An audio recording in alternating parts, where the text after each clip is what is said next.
ಪಕ್ಷ ವಿರೋಧಿ ಚಟುವಟಿಕೆ ಹಿನ್ನೆಲೆ ಎಸ್ಟಿ ಸೋಮಶೇಖರ್ ಹಾಗೂ ಹೆಬ್ಬಾರ್ ಬಿಜೆಪಿಯಿಂದ ಉಚ್ಚಾಟನೆ.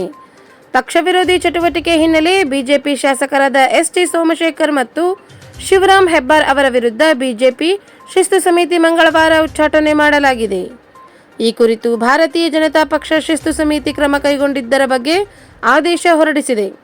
ಎಸ್ಟಿ ಸೋಮಶೇಖರ್ ಮತ್ತು ಶಿವರಾಮ್ ಹೆಬ್ಬಾರ್ ಅವರು ಪಕ್ಷ ವಿರೋಧಿ ಚಟುವಟಿಕೆಯಲ್ಲಿ ಭಾಗವಹಿಸಿದ್ದಕ್ಕೆ 6 ವರ್ಷಗಳ ಕಾಲ ಬಿಜೆಪಿಯಿಂದ ಉಚ್ಚಾಟನೆ ಮಾಡಲಾಗಿದೆ ಎಂದು ಆದೇಶದಲ್ಲಿ ಉಲ್ಲೇಖಿಸಿದೆ.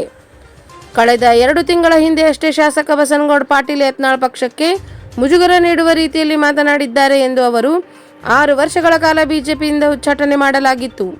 ಇದರ ನಡುವೆ ಇದೀಗ ಮತ್ತೆ ಇಬ್ಬರನ್ನು ಉಚ್ಚಾಟನೆ ಮಾಡಲಾಗಿದೆ. ಶಿಸ್ತು ಸಮಿತಿ ವರದಿ ಬೆನ್ನಲ್ಲೇ ಕಠಿಣ ಕ್ರಮ. ಈ ಹಿಂದೆ ಪಕ್ಷ ವಿರೋಧಿ ಚಟುವಟಿಕೆ ಹಿನ್ನೆಲೆಯಲ್ಲಿ ಶಾಸಕರಾದ ಎಸ್ಟಿ ಸೋಮಶೇಖರ್ ಮತ್ತು ಶಿವರಾಮ್ ಹೆಬ್ಬಾರ್ ಅವರನ್ನು ಪಕ್ಷದಿಂದ ಉಚ್ಚಾಟಿಸುವಂತೆ ಕೇಂದ್ರ ಸಮಿತಿಗೆ ಬಿಜೆಪಿ ಶಿಸ್ತು ಸಮಿತಿ ವರದಿ ನೀಡಿತ್ತು. ಈ ಕುರಿತು ಮಾತನಾಡಿದ್ದ ಬಿಜೆಪಿ ರಾಜ್ಯ ಘಟಕದ ಶಿಸ್ತು ಸಮಿತಿ ಅಧ್ಯಕ್ಷ ಲಿಂಗರಾಜ್ ಪಾಟೀಲ್ ಅವರು, ಶಾಸಕರಾದ ಎಸ್ಟಿ ಸೋಮಶೇಖರ್ ಮತ್ತು ಶಿವರಾಮ್ ಹೆಬ್ಬಾರ್ ಅವರನ್ನು ಪಕ್ಷದಿಂದ ಉಚ್ಚಾಟಿಸುವಂತೆ ಕೇಂದ್ರ ಸಮಿತಿಗೆ ವರದಿ ನೀಡಿದ್ದೇನೆ. ರಾಷ್ಟ್ರ ಮತ್ತು ರಾಜ್ಯ ನಾಯಕರು ಈ ತಿಂಗಳ ಅಂತ್ಯದೊಳಗೆ ಎಲ್ಲ ಗೊಂದಲಕ್ಕೂ ಅಂತ್ಯ ಹಾಡಲಿದ್ದಾರೆ ಎಂದು ಹೇಳಿದರು.